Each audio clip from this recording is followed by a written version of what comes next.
Okay, so hello everyone. Thanks for coming this morning at the end of the residency. I know it's hard to get out of bed.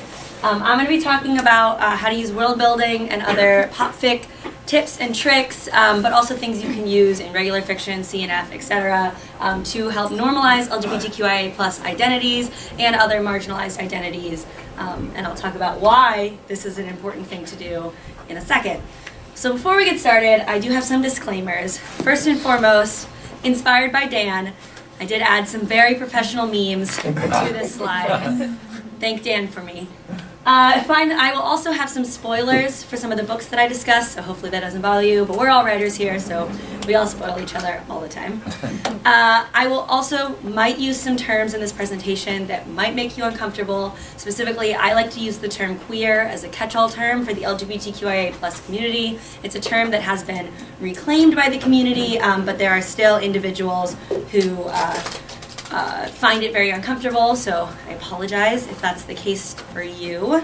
I am not the sole spokesperson for the LGBTQIA plus community. I am just a single person. I've done my research, but you should always do your research when you're writing from an identity that is not yours, or even an identity that is yours. There was a very recent controversy that came out with a short story that was published at Clark's World. I don't know if you guys have heard of that, because we live in a bubble here at the residency, but there was a short story published by a trans author that still many trans readers found to be very harmful, and still there's still ways that you, even as a member of the community, can unintentionally harm members of your own community. So you should always get other voices to read what you're writing before you publish it, to try to do your due diligence when it comes to making sure you don't harm your community or other communities.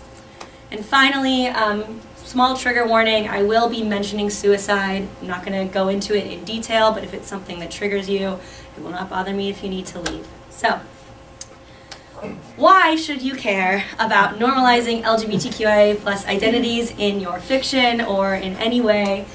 This is just a partial list of queer identities, and we're going to play a game of trying to estimate the percentage of the population that identifies as anything on this list. So who wants to tell me what percentage of the population they think identifies as gay, lesbian, bisexual, or pansexual? So individuals who are attracted to their same gender, and in the case of gay and lesbian, just their same gender, and in bisexual, pansexual, their same gender and other genders. Marcus. I'd say 14 to 20% taking them both together. Taking them both together, 14 to 20%. Anyone else have another guess?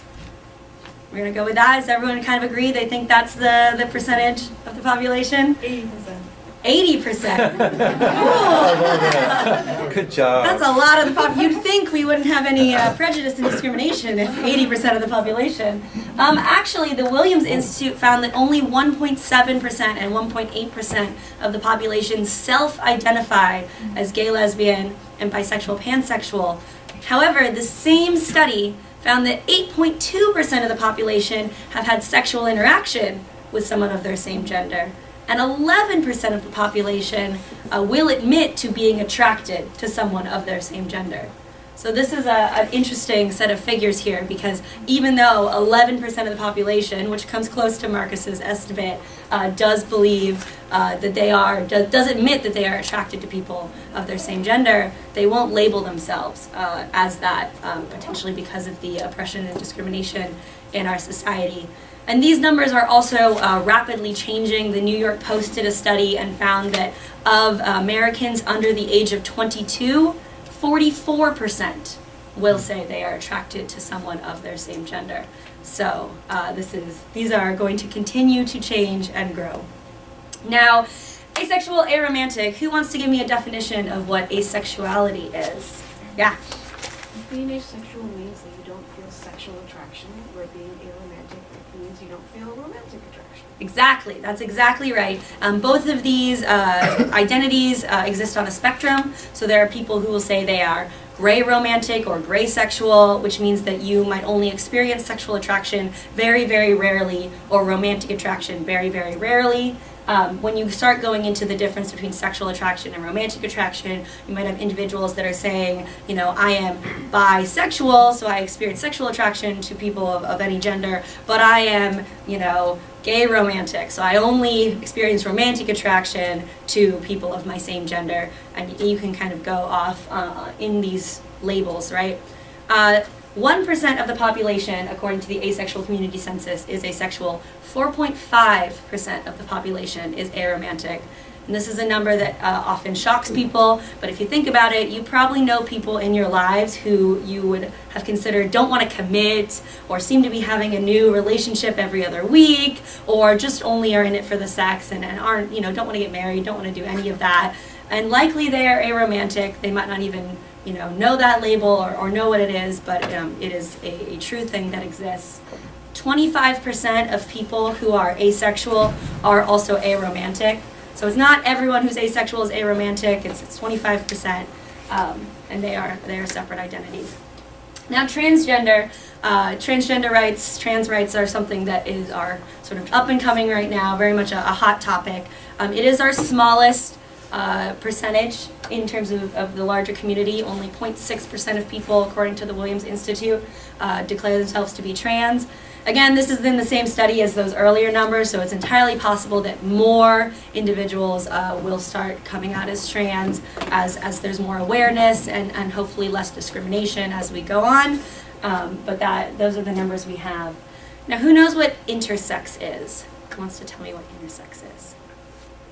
Marcus. Yeah, it's having both sexual genitalia, right? It's like not being a man or a woman. It's Right. having both, right? For the most part, yes. So being intersex, it means you have the biological components of both male and female, being both male and female. It doesn't necessarily mean you have both genitalia. This number may surprise some of you. 1.7% of the population is intersex. However, 1.7% of the population doesn't display being intersex very visibly. This comes in line with chromosomal intersex individuals, where they might visibly look female, but they have male chromosomes, and vice versa. However, 1 in every 2,000 babies born in the United States are given genital surgery to make their genitalia match what is normal as either male or female, and often this surgery comes without even asking the parents, or with very little explanation to the parents about what it is that this surgery is for.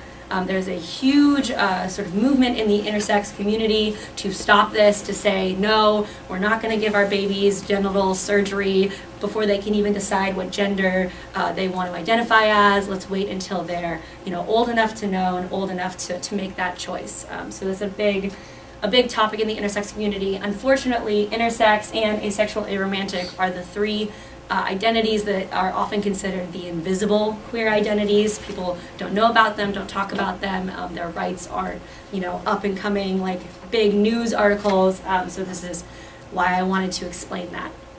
And finally, my last sort of catch-all category is all of the non-binary identities, the identities of people who will have or will identify as outside of the binary of male or female or boy or girl, or will sort of switch through the binary as it is. There's a lot of identities in that. Genderqueer, gender fluid, non-binary. Two-spirit is particularly a Native American identity that is being reclaimed by many Native communities. And the Harris poll found that 1% of the population is non-binary or self-identifies as non-binary. However, again, the younger you ask, the higher this number is. So, things to keep in mind. So, again, why should you care? Well, at the absolute minimum, the Williams Institute says that 4.5% of Americans are LGBTQIA+. As you just saw, it's probably way more than 4.5% of Americans, but that's the minimum that we can confirm, identify as LGBTQIA+. 4% of Americans are redheads. Here are just some of the red-haired Disney characters. Who wants to tell me how many explicitly queer Disney characters we have? 0, right? 0 explicitly queer Disney characters. Of course, if you go into like the Disney Channel, straight to Disney Channel movies and all that, you get a little bit different. But in terms of the big screen Disney movies, we're 0 explicit queer Disney characters. Many, many redheads. But hey, we have marriage equality. The fight's over, right? We can all leave. No. This is where I get into the difficult statistics. 1 in 4 preteen suicides are still, as of 2019, by LGBTQ youth. This is the minimum number that they can confirm, they can prove. This article found 24% of teen suicides are LGBTQ. It might be more than that, they just wouldn't know, they couldn't prove it. 40% of transgender adults reported having made a suicide attempt in their life. 92% of those individuals attempted suicide before the age of 25. Now, as John Ayers, who's a researcher at the University of California, San Diego, said, suicide is not caused by their LGBT identity, but rather by how the world reacts to their identity, right? Among LGBT youth, 51% have been verbally harassed at school, compared to only 25% of non-LGBT students at school. Now, you'd hope that, teachers might step in, especially teachers who are LGBTQIA+. Unfortunately, those teachers, 34% of them felt that their employment would be at risk if they came out to their administration. 36% felt that their employment would be at risk if they came out to other teachers, and 62% of LGBTQIA+ teachers felt that their employment would be at risk if they came out to their students. So even these individuals at the school level who should be positive role models, who should be able to step in and help stop this harassment and show that being queer is totally normal, is something that people are, feel that they can't. And this is just, what they feel. They might lose their jobs, right, which is a legitimate fear because 26% of trans people in America have lost their jobs because they are trans. It is totally legal for someone to fire someone for being trans. It is not protected to fire by any federal constitution or laws. There are certain states that protect trans rights, but not federally. So it is totally legal for someone to be fired for being trans. 50% are harassed on their jobs, 20% are evicted or denied housing, and 78% of trans students are harassed for being trans. So the fight is not over. But what can we do about it, right? We're not policymakers, we're not out there, we can of course campaign for equality, but why am I talking about it in this writing space? Well, we're going to get into a little bit of psychology. This is a study done by Dr. Sarah Gamillion and Dr. Tracy Guiano called The Influence of Media Role Models on Gay, Lesbian, and Bisexual Identities. This is just focusing on the sort of top 3 identities, but I think we can assume that it goes for all identities, right? And they talked about sort of past studies that had proven that having positive examples of role models is very important psychologically for children, for instance, to see positive same-gender role models in their storybooks. It shows statistically that it does affect their positive self-concept if they have positive role models of their same gender. So we can then assume that the case as well of queer identities. They did find that when asking participants about influences of queer, specifically gay, lesbian, and bisexual media characters, watching the main character deal with her sexuality and society's reaction, I really connected with her struggle. Or another participant wrote that positive role models were crucial in letting me know I wasn't alone. They concluded at the end, they did 2 different studies, and at the end they concluded that both studies provide guidance for the media in terms of changing its portrayal of the GLB and more queer population to be more representative and less stereotyped and damaging. These changes may be an important step in reducing societal prejudice and discrimination. So that is your call to action to avoid damaging stereotype portrayals of LGBTQIA+ characters in your stories, because you will literally save lives if you could include positive representation in your fiction. So, how do we do that?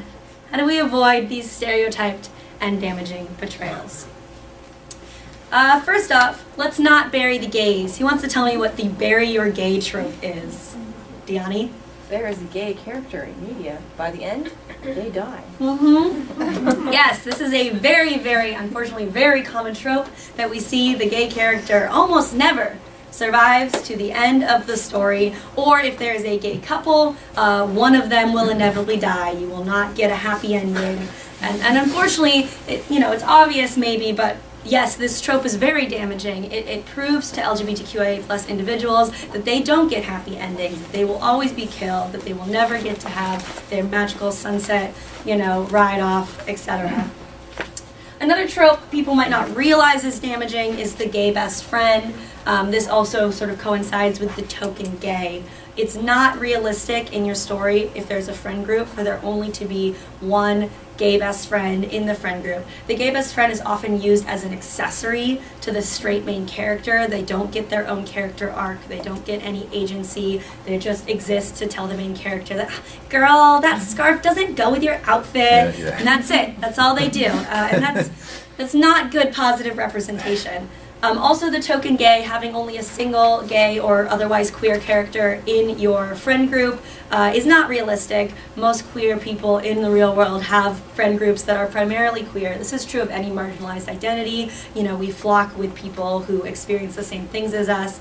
So even if you have a primarily straight friend group with like one queer individual, you should at least mention that that queer individual probably has another friend group that is primarily queer, or a community they go to, even if they're in a small town where they're the only out person. Well, if you're writing in the modern day, hopefully they have internet and they probably have spaces online that they go to and things of that nature. Please also avoid the very damaging stereotype that being lesbian or being asexual means you have to have experienced sexual trauma in your past. This is just not true, and it continues to imply the idea that being queer means you're damaged, which, as you can imagine, is a very harmful stereotype. So that's one that we see sometimes. Please also avoid using dead names in your story. This is one that I see a lot. Who wants to tell me what dead names are? Who wants to give me that? Lauren. If a trans person transitions, it's their previous Their- gender name. Yeah, trans or non-binary, anyone who is taking on a new gender identity and feels that their name that they were given at birth is no longer accurate to their identity, they will assume a new name, and their previous name will be a dead name. Now, there are some very rare circumstances in real life and in fiction where saying a dead name might be appropriate. For instance, you have two characters, character A and character B, and character B knew the trans individual before they transitioned. So character A might say something like, "Oh yeah, we should go have lunch with Christina. Oh, you would have known her as John," right? That might be okay. It's an identifier. It's saying like, this is someone we both know. Her name is now Christina though, just so you know, right? That might be okay. What I see happening a lot with non-trans authors in fiction that is very damaging though, is you have character A and character B, and character A is like, "Oh, you should talk to my friend Christina. She used to be John."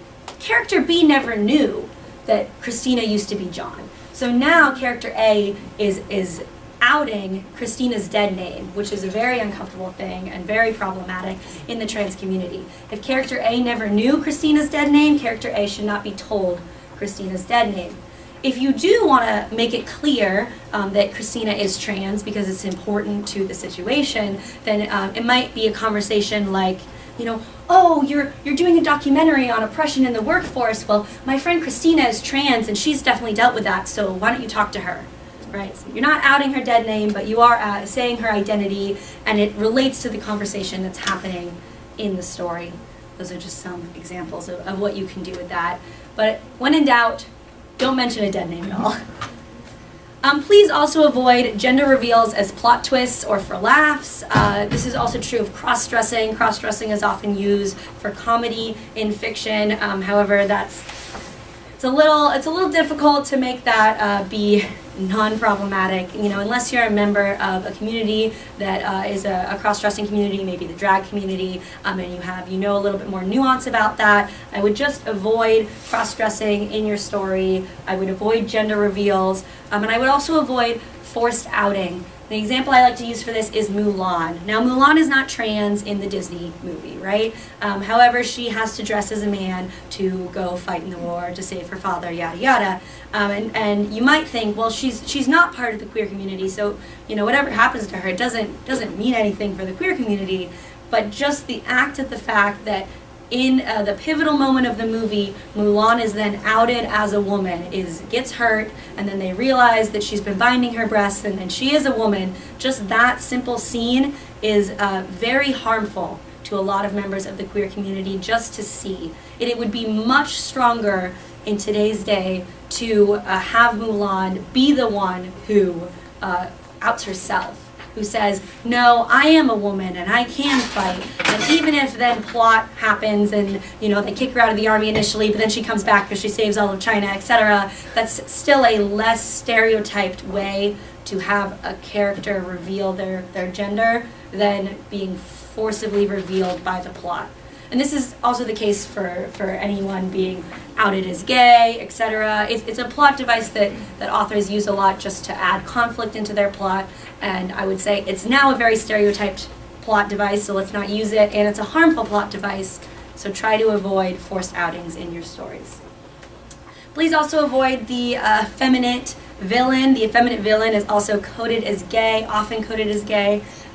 Example is him from Powerpuff Girls, right? It's pretty obvious that him is gay or trans or something, and is the only character who is obviously queer in Powerpuff Girls and is the villain, right? So this is something we see a lot in children's cartoons, and it's just reinforcing this idea that people in the queer community are pedophiles or otherwise evil and you should avoid them.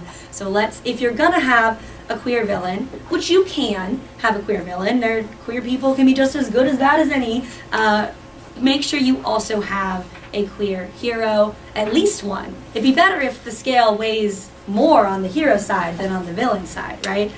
So that's something to consider. Please also avoid queer baiting or the background unnamed gay. We've been seeing this a lot in media. The new Star Wars movie, they're like, yes, there's a lesbian couple, hooray! And they're on the screen for like a second. Blink and you miss it. They have a kiss. Woo, representation. Or in the latest Avengers movie, there was like, oh, we have a named queer character, and it's like a cameo by the director, and you could easily cut it, and it wouldn't affect the plot at all. These are not positive portrayals of representation.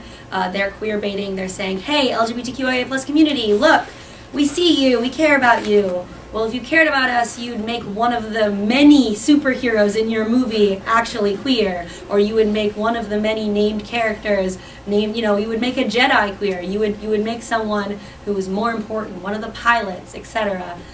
So that's something that we see. And finally, please avoid writing Dumbledore.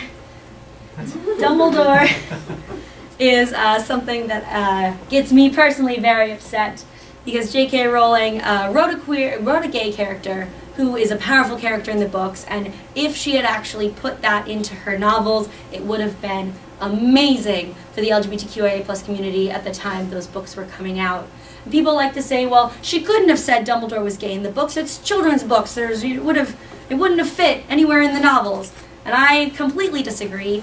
As early as the first book, Harry is having Christmas at Hogwarts, and he's sitting at a table with all the staff, because there's not a lot of people at Hogwarts, right? And Minerva McGonagall could have turned to Dumbledore and been like, oh, Albus, how is your husband doing? And Albus could have been like, oh, yes, he's off in Greece studying dragon's blood. And that could have been it, right? It would have fit the scene. It would have shown that very easy, positive representation of Dumbledore being gay. But instead what we get is an interview written after the books that says Dumbledore was gay, and he was in a terrible relationship with one of the primary villains of the Harry Potter world, and then apparently never found love in the 100 years after that relationship, because gay people only ever get tragic endings. So let's maybe avoid that. Okay, I gotta go fast. Okay, so The Left Hand of Darkness by Ursula K Le Guin. One of the readings I had, if you had a chance to read it, was an essay that Ursula K Le Guin wrote about her novel, The Left Hand of Darkness, which she wrote in 1969. Now, at the time The Left Hand of Darkness came out, it was very progressive. So I don't want to hate on Ursula K Le Guin. Rest in peace. She really is an amazing woman. But if this novel were to come out today, I would consider it very problematic, and this is why. So in this world, we have a main character who is an ambassador for this giant federation that has hundreds of planets. And he goes to this planet called Winter, and the people of Winter are Gathenians. And Gathenians have a different gender expression. They are primarily agender, meaning they don't consider themselves as having a gender. However, they use he, him pronouns as their pronouns. So that's okay. Well, fine. Everyone on the world is sort of a man, is kind of what this is implying. And the Gathenians are considered unique in this entire federation of hundreds of worlds. They're the only world that has a different way of doing gender in their society. Okay, as we already discussed, there are many ways of expressing gender even here on Earth. So I would argue that if you're writing a space opera, your planets should maybe not all be the same when it comes to gender expression, but we'll move on. Gathenians are asexual, and they only have sex when they are basically in heat, which in the novel is called Kemmer. And when they're in Kemmer, it's like a very strange physiological change. So one of them starts going in Kemmer, and then their body like physically starts producing male hormones, and then their male genitalia starts working, and then a nearby Gathenian will then respond to those hormones and then be like, oh, I guess I need to be a female, and then their body will do that thing, and then they have sex, and etc. They only have heterosexual sex, however. It's never like their body is like, oh, I'm just going to be whatever I want to be, and then we have sex. It's only ever heterosexual sex when they're in Kemmer. The Gathenians, this is perhaps one of the most problematic things about this novel, are judged from the point of view of this outsider character to their world. The main character finds them very weird. It constantly has thoughts about how he can't get used to their gender, and he keeps looking at characters and trying to figure out if they're more man or more woman, even though they're all like, no, we're just us, right? So it's not the easiest thing to read. However, I will say that as the novel progresses, this is a plot point of the novel, is the main character learns to see the Gathenians as they are, as a gender. So that's something that is shown throughout the novel, and the main character does fall in love with a Gathenian, which by nature of the Gathenian not having the same gender or sexual expression as us, is a canonical queer couple. So yay, we get a happy gay-ish couple in our story, except no, he dies at the end, right? Here's your spoiler alert. Unfortunately, that is true. So, oh no, I wrote something problematic. Now what do I do?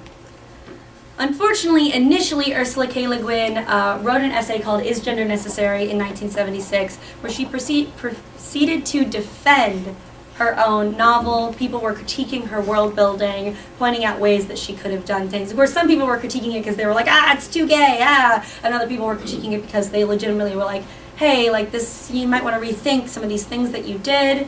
And in 1976, she was like, nah, I call Gathenians he because I utterly refuse to mangle English by inventing a pronoun for he, she. He is the generic pronoun, damn it, in English, were her exact words. Okay. And then the only thing in this initial essay that she did sort of point to that was like, yeah, I could have done that better, was the fact that the Gathenians are kind of psychic, especially when they're in Kemmer. They can maybe read each other's minds, but it's super vague and not very clear. And she's like, yeah, I regret certain timidities or ineptness that I showed with the psychic implications. She's like, I could have done more with that, not with the rest of the stuff that you guys are talking about. So this is what you don't want to do. If you write something and people are coming at you and they're saying, hey, I think you could have done that better, you shouldn't double down on it. You shouldn't say, nah, I was perfect. I did it completely right. Maybe you should consider listening to the voices that are coming at you. Happily, Ursula K Le Guin did come back in 1987, about 11 years later, and she's an example of showing that you can continue to grow and learn no matter where you are in life and as you keep going. And she did realize, I did do things wrong in that novel, and she could have just had that as a personal realization and not told anyone, but she is an example of someone who uses her privilege, or who used her privilege to educate other individuals, other people in the community, which is something we can very much respect her for. So she wrote another version of this essay where she responded to herself and her original essay, And in that passage, she says, I still dislike invented pronouns, but I now dislike them less than the so-called generic pronoun he, him, his, which does in fact exclude women from the discourse and was an invention of male grammarians. For until the 16th century, the English generic singular pronoun was they, them, their, as it still is in English and American colloquial speech. So, 1987, this was way before the current discourse in which a lot of people are now realizing that they, them, their is the gender-neutral pronoun or a pronoun that a lot of non-binary individuals will take on. It is something that you should include in any of your writing.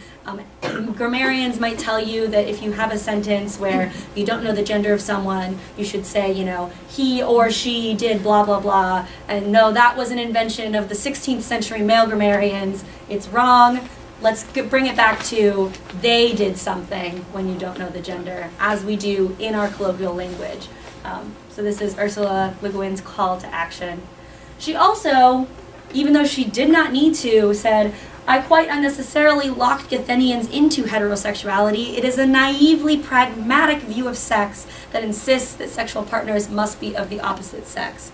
So she even pushed it one step farther and she said, you know what, I should have had them be occasionally, you know, having sex with people of their same sex in Kemmer. I shouldn't have just made it all about procreation. So you can always express regret for things that you have published. You can always change. You can always say, I'll do better next time, as Ursula K Le Guin did. One of the ways that you can catch yourself before something is even published, though, is by hiring a sensitivity reader. Who wants to tell me what a sensitivity reader is? I know I have it up on the board. But yeah. It's like a second reader, but they're really doing a read-through of your final to make sure that you're not perpetuating any like terrible tropes or stereotypes. Yes, exactly. And you can find them, you can hire them for pretty much any identity. You, of course, want to hire a sensitivity reader that matches the identity of the thing you're trying to be sensitive about. If you do get published and get editors, some publishing houses are now hiring sensitivity readers on their own dime to look at stories that they are maybe uncertain about. The Guardian had an article about this called Vetting for Stereotypes, Meeting Publishing Sensitivity Readers. In this article, they talked to Anne Hecker, who is the author of When the Beat Drops, who her publishing house hired 2 sensitivity readers for her novel because her main character was mixed race and Anna Hecker was just white. And Anna says, I welcomed the opportunity to dig into my creative reserves while still being mindful of hurtful tropes and cliches, such as describing person of color hair and skin in terms of food. This is in terms of harmful tropes. This is one you should definitely avoid when you're describing people of color in your fiction. Do not describe them in terms of food. I also feel that these enhanced descriptions make my characters more nuanced and complex. It's stuff that's honestly hard to even conceptualize if you haven't lived it. I think that's the real value in hiring a sensitivity reader. They have the lived experience, so they can offer perspective on often overlooked details. So this is something you can consider doing for your own manuscript. But now let's get into the tips and tricks and things that you can do from the get-go in your stories that are better than what was being done before. So first is Ancillary Justice by Ann Leckie. Who here has read Ancillary Justice? Yeah, I recommend it to everyone who likes space opera, sci-fi, all of that. It's an amazing novel, amazing trilogy. This novel is, and it's a Hugo and Nebula Award winner, by the way. So this is part of me proving that, you know, writing awesome queer representation doesn't mean that your stories are niche and they're gonna flop. Like, no, a lot of the books on my list are Hugo and Nebula Award winners or bestsellers, and they did amazingly well. Ancillary Justice feels to me like a direct response to The Left Hand of Darkness, and the reason I say that is because there's a federation called the Radchai, and the Radchai use gender-neutral she/her pronouns. So everyone in the Radchai they don't like to, you know, talk about gender. Gender is just whatever, no big deal, and they all go by she/her, every single one of them. And what's really interesting about this is, unlike in The Left Hand of Darkness, where you have a federation, but the federation uses our sort of gender beliefs. In this, the federation of hundreds and hundreds of planets are the ones that have this alternate gender expression. So that's something you can do in your space operas that is unique and interesting. So where Le Guin wrote a main character who struggled with the Cathenians' gender expression and who was like constantly like looking at them and trying to figure out what was going on with their sex, etc. And Lecky wrote from the point of view of a main character who has the opposite issue. So in this trilogy, you're in the point of view of a woman named Breck. And Breck is actually an AI of a bunch of spaceships who, at the beginning of the novel, gets trapped into a single body and then has to go on this giant revenge plot, and it's, you know, action-y and really exciting and yada, yada, yada. But she has to interact with worlds outside of the Radshai who do use other gender expressions and who do have like very distinct gender markers, and this is a plot device, something that she comes in conflict with throughout the novel, where she's like, oh god, I don't remember, like, what in this culture is long hair supposed to be feminine or masculine? I can't remember, this is so annoying. So at a later point in the novel, she comes back to the Radshai, and who wants to read this passage for me? It's kind of long. Save my voice. Diani? Breck saw all the features that would mark gender for non-Radshai, never, to my annoyance and inconvenience, the same way in each place. Short hair or long, worn unbound or bound, thick-bodied or thin faces, delicate-featured or coarse, with cosmetics or none, a profusion of colors that would have been gender-marked in other places. All this matched randomly with bodies curving at breast and hip or not, bodies that one moment moved in ways various non-Radshai would call feminine, the next moment masculine. 20 years of habit overtook me, and for an instant I despaired of choosing the right pronouns, the right terms of address. But I didn't need to do that here. I could drop that worry, a small but annoying weight I had carried all this time. I was home. Yeah. So what I like about this is it's not only, you know, having a fun space opera adventure that has a different sort of gender expression, but it's also kind of telling the reader, like, hey, caring about gender is like a small but annoying weight you have to carry. Why don't you just forget about it, right? It's very cool. So then we have Captive Prince by C.S. Pacat, also written in 2013. This one has a very different sort of like thing it's doing with its sexuality. This trilogy can be very difficult to read if you're writing down lists of recommendations. The main character, Damon, comes from this kingdom called Achios, and in Achios, you are allowed to have sexual interaction with men and women. No big deal. People do it. It's just the way it is. And then he is betrayed in his own kingdom. He's the prince of Achios. He's betrayed, and he is sent to the rival kingdom of Ver as a slave. And in Ver, opposite-sex couples are only accepted in marriage. So before you get married, you're allowed to have sex with people, but it must be someone of your same gender. And both of these kingdoms in this world practice slavery, and it's a big part of this book, so if that's something that would make you uncomfortable, that's your trigger warning for this novel. However, I will say, spoiler alert, end of this trilogy, so you see the main couple there, do in fact get to have their happy ending at the end of the trilogy and do get married, even though they're both men. So it's not, even though it's a very difficult world, it doesn't bury the gays, and it does sort of end on a place that's a happier place in the world that was created.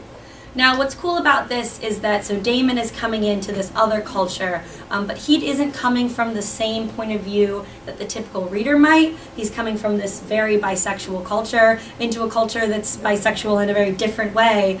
So he gets to do that writer trope where you can write from the outsider's perspective and have them ask questions so that you can then explain cultural things, but it's not. It's coming from different culture to different culture. So in him asking questions, he is both explaining his own home culture and the new culture. That makes sense. So I apologize for the language in this passage. Want to read it for me, Dan? Sure. Was it true that in Achios the male nobility kept slaves and the ladies fucked men? Damon responds that it is true, and it causes him to reflect that in Vere he had seen only same-sex pairings. He then asked Jord why, and learns that opposite-sex pairings are taboo. Bastards were a blight. Jord said, oh yeah, there's a quotation mark. Sorry. It's not, no, it's, yeah. Even among the guard, if you screwed women, you kept quiet about it. If you got a woman pregnant and didn't marry her, your career was over. Better to avoid the problem, follow the example of the nobility, and screw men. Yeah. Yeah. The quotation marks in that novel like sometimes drop off, and it's just a thing, but that's okay. Yeah, so that's the example of one thing you can do when you're writing different cultures. Just go ahead and make both cultures or all the cultures not the same as our culture in terms of its, sexual taboos and gender expressions, and see what you can do with that. Now, if you are a little bit nervous about writing harmful tropes and stereotypes, and you want kind of like the bare minimum of what you can do to write good LGBTQIA plus representation, then you can do what Emily Skrutsky did in her novel The Abyss Surrounds Us. In this novel, you have a main character, Cass, who is kidnapped by pirates, and she is then handed off is charged. A pirate named Swift is charged to watch her while she's being kidnapped and being forced to raise a sea monster for the pirates and all of this fun sci-fi-ness that's going on. And Cass does find herself attracted to Swift. Swift is the stereotypical rogue scoundrel who has a different woman every night and yada yada yada. This is a young adult novel, so it's not quite explicit about that, but it's implied in the story that Swift is that kind of character, and Cass finds herself attracted to Swift, but Swift is a pirate, so the attraction isn't considered wrong because Cass and Swift are both women. It's considered wrong because Swift is the pirate who's complicit in Cass's captivity. So there's still a way to have this kind of relationship conflict in your story without relying on the queerness to be the conflict, right? So the line in this is, it's not like with the girls I've dated at school. No, she's too much of a disaster for anything like that. She's a pirate. So that's something you can do at bare minimum, is just have people's sexuality be no big deal in the story, like it is in The Abyss Surrounds Us. Then we get to Ninefox Gambit by Yoon Lee. This is another epic space opera, Hugo and Nebula Award winner. I very much recommend this novel and this trilogy, but I will give some trigger warnings on this. First and foremost, it does the same thing as The Abyss Surrounds Us, where the main character, her name is Cheris, her sexuality is no big deal. Even though she's an officer in the military of this giant, galactic empire, she's attracted to women, and that's fine. No one cares. She can date women in the military, and it's fine. So the line is just very much a throwaway line. They're talking about this complex game she has to play for the plot, and she says the only time she had played the game had been against a pretty female communications technician she was dating. Throwaway way to say, yeah, this character likes women, and obviously it's fine. The really interesting thing about this novel is that Yoon Lee is trans. He's a trans man, and he wrote this novel using his experiences as a trans man as part of the plot, but you might not realize that when you read it. So I read this interview that he gave with Anne Griot about that experience being trans. He says let me explain. So in the novel, Cheris, like I said, she's an officer in the military, and she is being charged to capture this supposedly impenetrable space fortress, which is this thing you see on the cover, the Fortress of 1,000 Needles or something like that no one has ever been able to capture, right? So she is asked / kind of forced, because in the military being asked is not really being asked necessarily, to take on, excuse me, to absorb the soul of a former military general named Jadao, who was the smartest tactician that has ever existed in this empire. However, Jadao had betrayed the empire and then was killed, but they've kept his mind through random space technology, and now they can force it onto other people. So this has happened multiple times that Jadao has like been, you know, sort of become like a second voice in someone's mind, so they can like mine his information and his tactical knowledge to do something, and then they put him back in the box, right? This is this thing that's been happening over and over again. So Lee says that part of writing Jadao was the experience of being trapped and having no way out, of constantly being forced into a body that wasn't your own, that you couldn't control, right? What happens is Lee is able to use his experience of being trans and these very difficult things that he's dealt with in life to really add emotion to this plot line, to this plot device. When Cheris first wakes up after the procedure of having Jadao added to her mind, she has no idea what happened, and she thought, I am not going to scream, except the thought wasn't in her voice. She heard it from an unfamiliar man's voice all the way inside her skull. She couldn't make it stop. She couldn't get it out. She couldn't get her voice back. So Cheris very much struggles with having Jadao in her mind, and she does make a suicide attempt at one point in the novel. In this interview, Yoon Lee talks about his own attempts with suicide and how it inspired this novel. But as he says at the end, Jadao does find a way out, and he does it with his most dangerous weapon, words. That was my way out too. So this does have a happy ending. It's not, you know, it's a novel that, even if you don't realize it, exists to help the reader find empathy for the trans experience, especially the trans experience as it exists in our society. The idea being that in this galactic empire, being trans is probably no big deal, but he's using a science fiction plot device and all these things that's happening to still sort of show off what it's like to be trans without directly writing a trans issue book. So that's something, if you're part of the LGBTQIA plus community or any marginalized community, something that you can maybe try to do is think about ways that you can use your experiences, your lived experience, as Anna Hecker said, to then do something different and interesting that still brings empathy for these experiences. Now we have The Black Tides of Heaven and Red Threads of Fortune by J.Y. Yang. These are two Tor novellas that were released at the same time. This is the cover for Black Tides of Heaven and then fan art of Red Threads of Fortune. In this world, this is a fantasy world where all children are referred to by singular they them pronouns. So in this world, people are allowed to choose the gender they want to be known as when they've decided what it's going to be.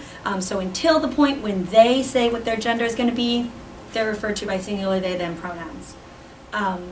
The two novellas follow twins. The Black Tides of Heaven follows Akaha. I don't know how to say his name, sorry. And then the Red Threads of Fortune follows Mokoya. And in Black Tides of Heaven, Akaha really is comfortable in the they them pronouns, but is kind of being societally pushed because they're old enough now to choose their gender. Not pushed in one way or the other, just pushed to say like, hey, what gender do you want to be referred to as? So Akaha asks their twin Mokoya why she decided to confirm as a girl, and she says, I didn't decide anything. I've always felt like one, a girl. So what's really cool about this is kind of the terminology that a lot of trans individuals will use. It wasn't a choice for me to be trans. I've always been this way. And this is kind of being embedded in this world building. Another cool thing, so Akaha does eventually decide to confirm as a man, and his physical body does not match that decision, but in this world, Yang uses sort of magic to replace surgery and hormonal alterations that we might have in our society. So at one point, Akaha talks about having enough confirmation medicine to last him a month before he had to look for more, and how his reshaped hips felt loose where the confirmation doctors had shifted bone. The doctors had assured him that the discomfort was normal, part of his body learning to speak the new language it had been taught. In time, it would forget it had known anything else. In time, he would too forget what it was like not to have this body, not to have this life. So this is a world where being trans is totally cool, where gender is something that is something that people can decide for themselves. In Red Threads of Fortune, Mokoya's eventual love interest, however, is non-binary, as an adult and uses singular they them pronouns as an adult, which Akia found fascinating, and eventually Akia does decide in later novellas in the series to go back to using singular they them pronouns. So even in this other world that has this very awesome sort of cool way of expressing gender, there still shows a little bit of conflict, right? And it's still a way for J.Y. Yang to be like, you know, we can always continue to grow and learn. Oh, and also, so Makoya is a woman who has a non-binary love interest. Akiha in the first book does get a male love interest. At the point in the first book, Akiha is still self-declaring himself to be a man and has a male love interest, and this society is totally cool with that.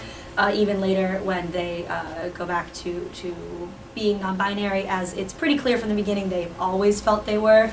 Again, it's no big deal in the society. It's just a teaching experience for the society that we shouldn't force people to choose a gender if they aren't, if they feel like they are non-binary. And my final books that I'm going to talk about are Blanca y Roeja by Anna Marie McLemore and The Brilliant Death by Amy Rose Capetta.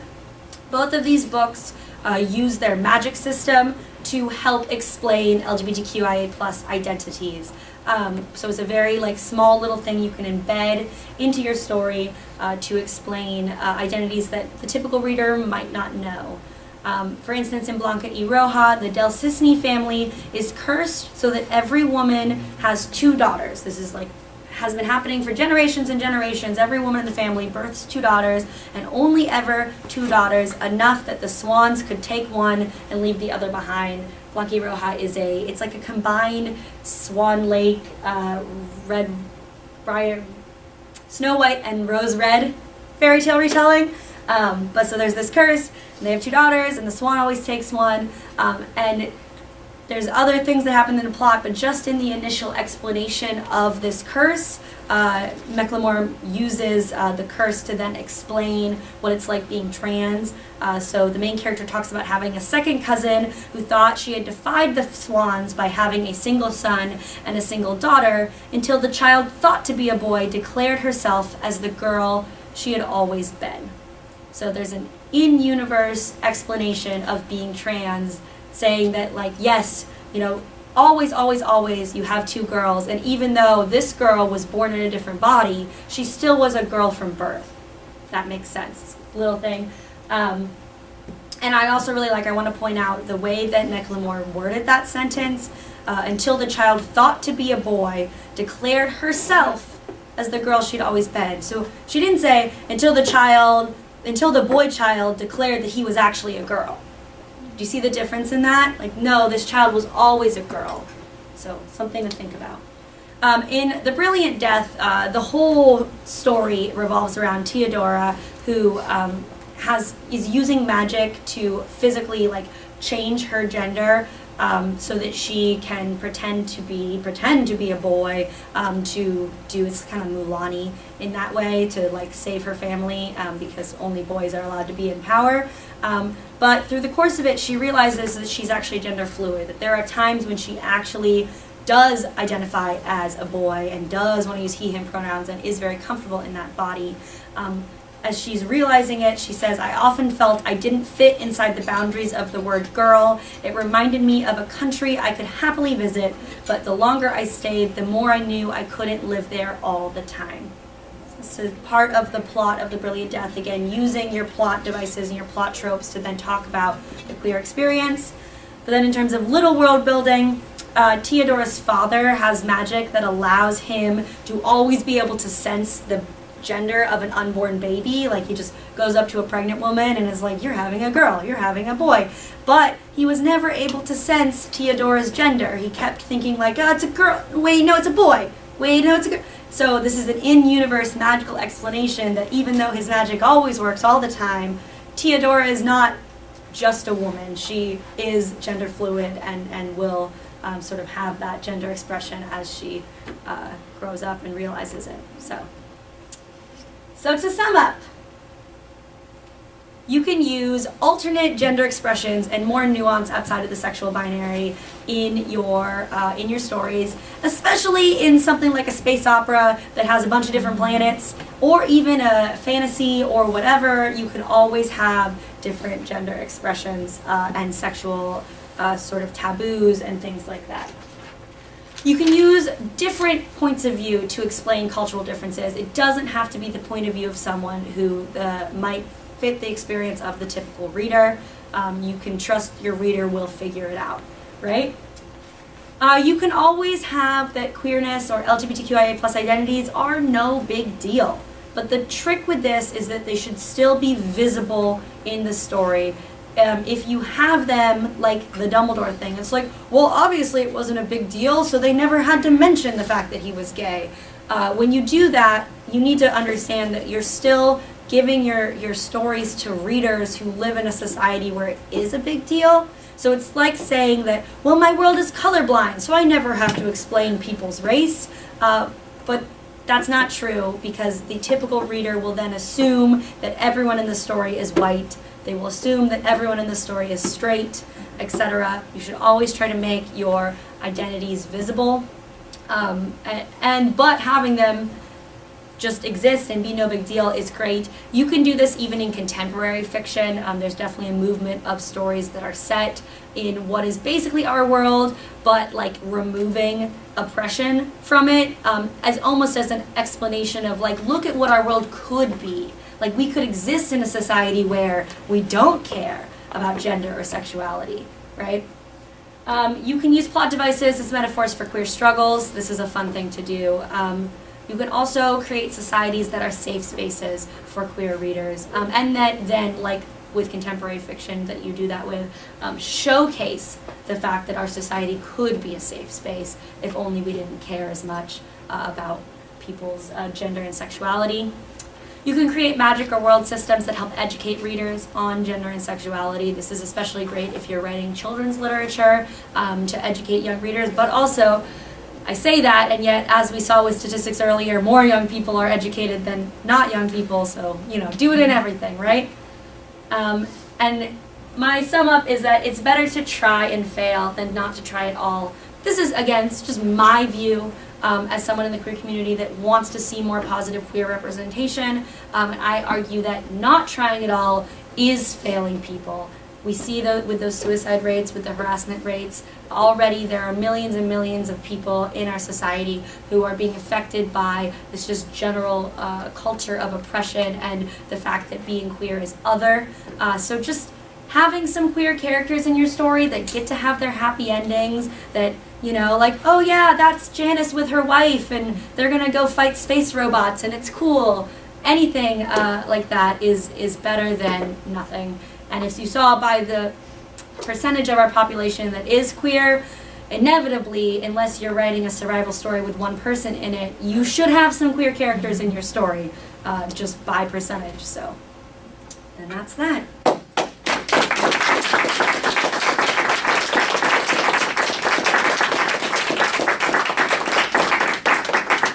I have time for like a couple questions, probably. Yes, Jacob.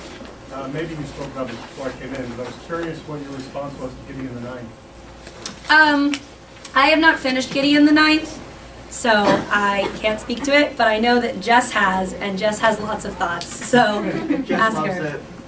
Anything else? Yes? Do you have any good examples of asexual representation? It's, again, invisible identities. There's not a lot. Is it Tarnish the Stars that has an ace character? Tarnish the Stars by Rosie Thor is a sci-fi novel with an ace main character by an ace author. So that might be a good one to read. Yeah. Yes? Might be cheating on that number, but Murderbot has no gender. So, and this is a really interesting thing the queer community sees, is that often robots are genderless, or they don't have a sexuality, or they don't, want sex because they're robots. And some people in the community are like, cool, and other people in the community are like, okay, let's start seeing actual human representation, because we're not just robot. Again, it's this idea that, like, being ace means you are a robot. and it's problematic. My best friend is Ace, and she talks about how all the characters she connected with growing up, even before she knew she was Ace, were robots. Like, those were always her favorite characters in fiction, and how dehumanizing that is to realize that you consider yourself to be a robot because you don't want to have sex, which is like, although that is a stereotype. Being Ace doesn't necessarily mean you never have sex. Even if you don't experience sexual attraction, you can still enjoy the actual act of sex as an Ace person, especially if you're with someone you trust. So it's a nuanced issue. There's a lot going into the Ace community with that. Anything else? No? Thank you, guys.